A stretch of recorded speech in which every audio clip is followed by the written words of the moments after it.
The aim of the Access to Education campaign is to compile a report to be submitted to the Ministry of Education, Arts and Culture. NANSO says the report will then pressurize government into changing the current state of events. Nangolo says it's about detailing the conditions at Namibian schools, including those in the far remote areas. We have a classroom that accommodates, let's say, 47 learners, but it only has 35 chairs and tables.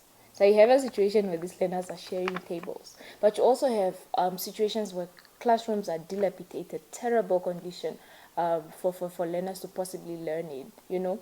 But we also have situations where hostels, and I think it's very common in the northern regions especially, where the hostels are in terrible, terrible condition, and it's scary even for the hygiene of these learners.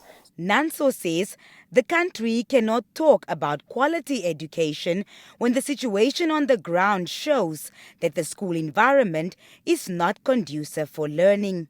And we will be having a strict criteria that all the schools must meet. And if the schools do not meet the criteria, then the ministry must take urgent response to these matters, especially hostel matters and the infrastructure in classrooms.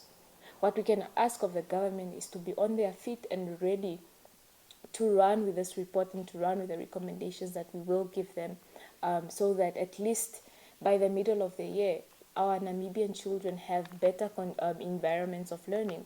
The Students' Organization says if these issues are not addressed now, it will become more difficult to tackle in years to come. When we look at the status quo at present and the huge number of learners that we end up throwing out on the streets, if this continues for 10 years, we're going to be facing a very devastating situation where unemployment has possibly tripled, you know, because these learners have nowhere to go. NANSO will be deploying close to 600 office bearers to various schools for a period of close to 3 weeks.